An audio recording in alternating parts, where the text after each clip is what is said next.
जब व्यक्ति के गुण और संस्कार होते हैं, संस्कारो द्विजा नरः, संस्कार से ही व्यक्ति ब्राह्मण वर्ण में आता है। चातुर्वर्ण्यं मया सृष्टं गुणः कर्म विभागसः तस्य कर्तारमपि मां विद्य कर्तारमव्ययम्।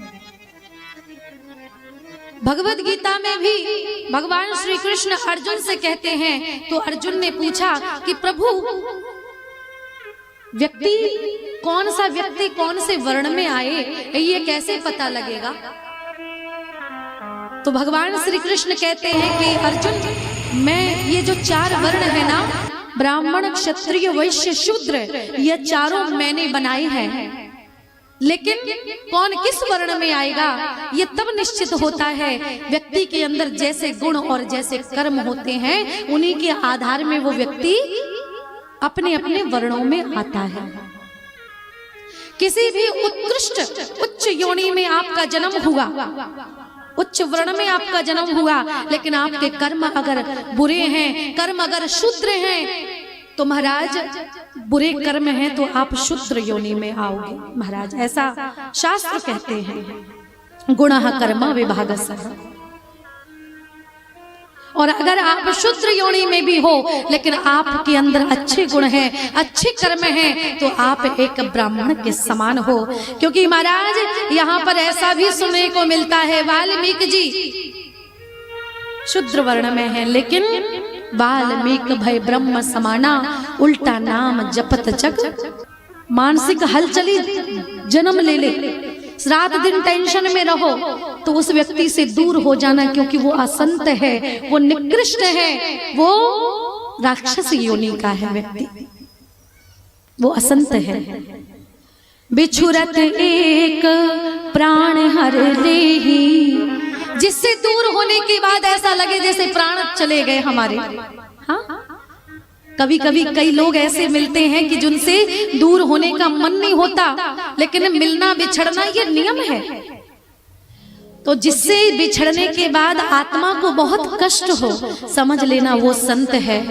और जिससे बिछड़ते ही बिछुरत मिलत एक दुख दारुण देही, जिससे बिछड़ने के बाद बहुत दुख हो, वो संत है। और एक व्यक्ति वो होता है जिससे मिलने के बाद बहुत सारे वो कष्ट देता है, दुख देता है, आपको रात दिन रुलाता है, समझ लेना वो व्यक्ति राक्षस है, वो व्यक्ति असंत है, वो संत की योनि में नहीं आता है, वो निकृष्ट प्रवृत्ति का है। ऐसे लोगों से दूर रहना चाहिए महाराज। कष्ट दोनों देते हैं, चाहे वो संत हो चाहे वो असंत हो, लेकिन परिभाषा दोनों की अलग है। तत्पश्चात तुलसीदास जी सत्संग की महिमा का वर्णन करते हैं। सत्संग एक क्षण मात्र के लिए भी मिल जाए ना, तो महाराज एक क्षण मात्र का सत्संग स्वर्ग के सारे सुखों के आगे, सारे सुख सत्संग के आगे फीके पड़ जाते हैं। तात स्वर्ग अपवर्ग सुख, तात स्वर्ग अपवर्ग सुख, धरिए तुला एक अंग, तुलना ताही सकल मिली, जो सुख लव सत्संग, जो सुख लव सत्संग। महाराज तराजू के एक पलड़े में स्वर्ग का, वैकुंठ के सारे सुखों को रखना, और एक पलड़े में एक क्षण मात्र के, लव मात्र के सत्संग को रखना, तो सत्संग का पलड़ा ही भारी होगा। क्यों? क्योंकि स्वर्ग और अपवर्ग, पवर्ग और अपवर्ग, जहां मृत्यु समाप्त हो जाती है, ऐसे अपवर्ग के आगे सारे महाराज सुख भी फीके हैं सत्संग के आगे। 14 भुवन का जो ब्रह्मांड है, 14 भुवन ब्रह्मांड के सारे सुखों को तराजू के दूसरे पलड़े में रखना मात्र की महाराज, तो आपको देखने को मिलेगा कि सत्संग का सुख सबसे बड़ा है। इसलिए आज सत्संग की महिमा गाते हैं, और हम लोग भी सत्संग में बैठे हैं। क्यों? ताकि थोड़ी देर के लिए ही क्यों ना हो, सत्य रूपी ब्रह्म, सत्य रूपी परमात्मा का कहीं ना कहीं आभास हो सके, है ना। सत्संग, सत्संग का जब हम संधि विच्छेद करेंगे तो दो शब्द मिलेंगे, सत धन संग। सत यानी कि सत्य की परिभाषा क्या होती है? आपसे अगर मैं पूछूं कि भैया सत्य क्या है, तो आप क्या बताओगे? क्या है सत्य? बोलो। क्या मैं सत्य हूं या आप सत्य हो, या संसार की कौन सी ऐसी चीज है जो सत्य है? मेरे भैया, मेरी मैया, इस संसार की कोई भी चीज सत्य नहीं है, क्योंकि सत्य वही होता है जिसका कभी भी विनाश ना हो सके। सत्य वही जो विनशे नहीं। संसार की ऐसी कोई चीज है क्या कि जिसका विनाश ना हो? बोलो। हर चीज का विनाश निश्चित है, तो संसार की कोई भी चीज सत्य नहीं है। सत्य केवल ब्रह्म है, ब्रह्म सत्यम जगत मिथ्याम। तो आइए सभी भक्त मिलकर के सत्संग की महिमा गाएंगे और कहेंगे मेरे साथ में, क्योंकि माताओं को बहुत जल्दी नींद आती है।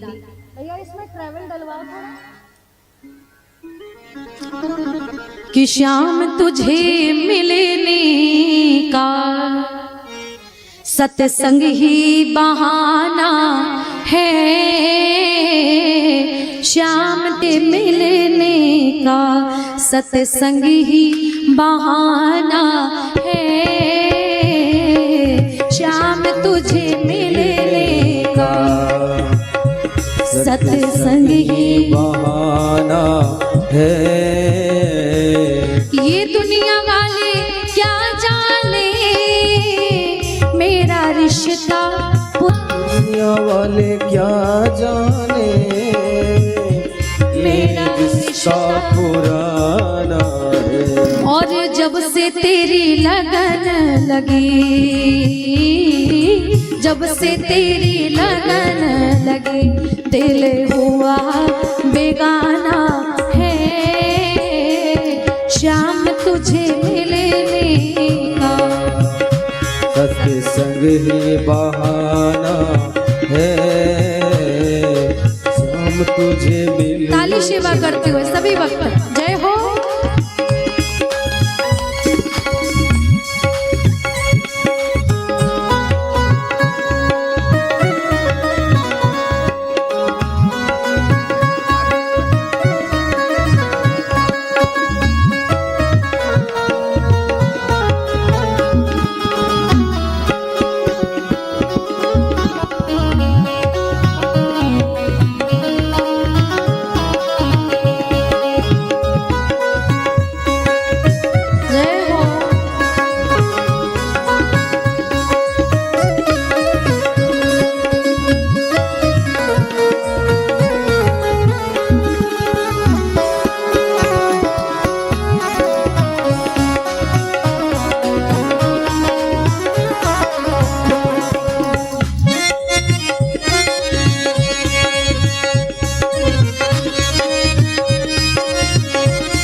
गंगा में ढूंढा तुम्हें मैंने, यमुना में पाया है हो।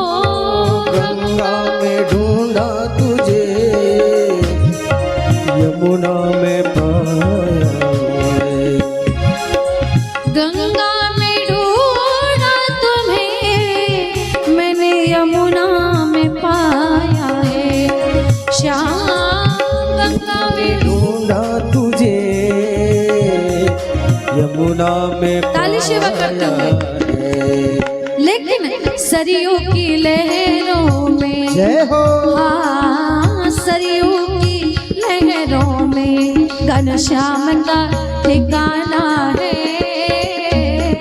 सरयू की लहरों में मेरे राम का ठिकाना है, श्याम तुझे मिलने का।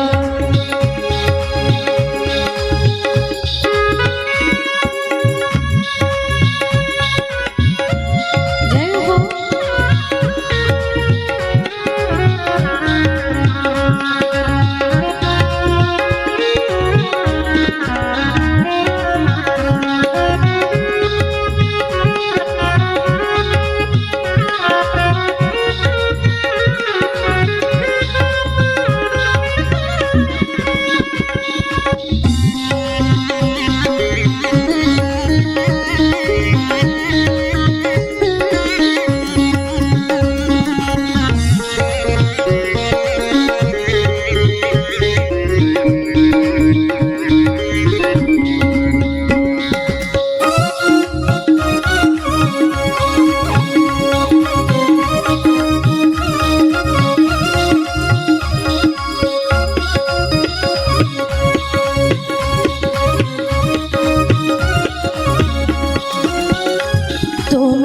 आए तो आया मुझे याद, गली में आज चांद निकला। तुम आए तो आया मुझे याद, गली में आज चांद निकला।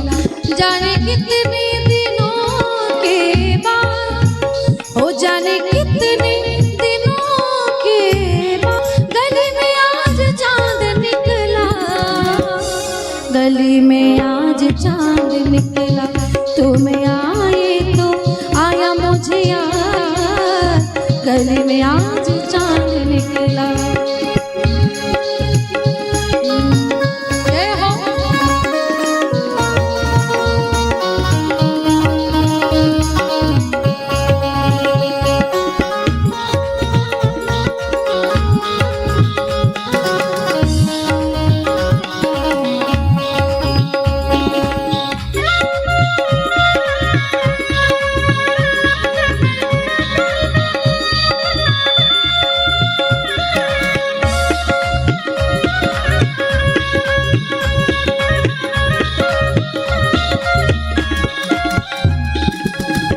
और गोकुल में ढूंढा तुम्हें मैंने, वृंदावन में पाया है। गाइए ना, आता है ना सबको, आता है। कितना अच्छा भजन है। कहाँ कहाँ ढूंढोगे भगवान को, कहाँ ढूंढा? भक्त कहता है गोकुल में ढूंढा तुम्हें, वृंदावन में पाया है। ओ गोकुल में ढूंढा तुझे, वृंदावन में पाया है। गोकुल में ढूंढा तुम्हें, वृंदावन में पाया है। ओ गोकुल में ढूंढा तुझे, वृंदावन में पाया है।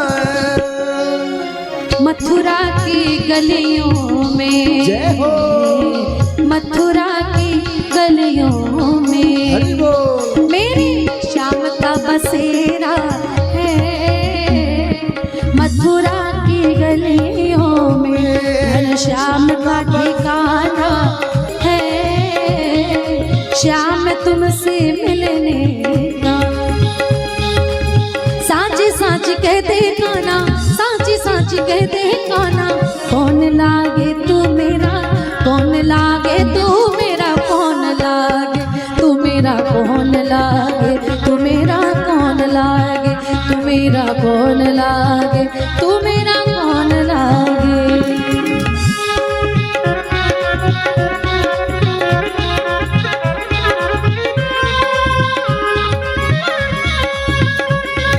तेरी गलियों का हूँ आशिक, तू एक सवेरा है। तेरी गलियों का हूँ आशिक, तू एक हीरा है। तेरा ही था, तेरा ही हूँ, तेरा रहूँगा मैं। चाहे जैसे मुझे रख लो, कुछ ना कहूँगा मैं। चाहे जैसे मुझे रख ले, कुछ ना कहूँगा तुझे।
तेरी गलियों का आशिक उनकी नगीना है।